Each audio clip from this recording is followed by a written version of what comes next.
smoothly, the polished floors reflecting the tension in the air.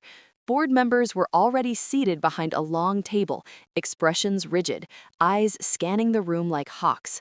The enforcers lingered near the edges, clipboard in hand, waiting for us to falter. A few neighbors whispered among themselves, casting sideways glances at us, some curious, some smug. I felt a lump in my throat, but my wife's calm confidence radiated like a shield between us and the storm. The meeting began with the usual formalities: roll call, recitation of HOA rules, and the perfunctory reading of violations. One by one, they cited our alleged infractions: garden gnomes, driveway cracks, misaligned trash bins, even the orientation of a single flower pot.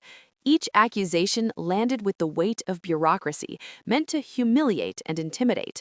I could see my wife's jaw tighten, her eyes flicking between the board members and the enforcers. She had rehearsed her responses, but even so, the sheer audacity of their claims was staggering. Then came the real shock, a new allegation that none of us had seen before, a claim that our home's exterior modifications violated the community's architectural guidelines. They presented photos taken by a neighbor, evidence that had been collected over weeks. The room seemed to lean in, waiting for our reaction. The board members exchanged smug smiles, confident that they had finally cornered us. I felt my blood pressure spike. This was the peak of their power, the culmination of months of relentless harassment, and they expected us to break. But my wife didn't flinch. Slowly, deliberately, she rose to speak. Her voice was calm, measured, but carried an unmistakable authority.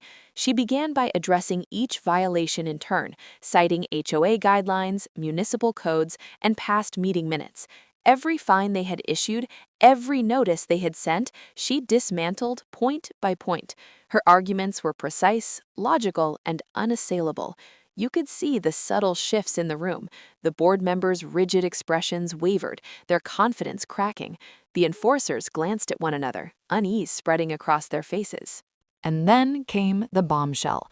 My wife presented a document she had discovered in the HOA's own archives, a procedural loophole that invalidated the majority of the fines and penalties. It was technical, obscure, but undeniable. The board members fumbled, attempting to explain, to object, to regain control, but the room had changed. Neighbors who had once whispered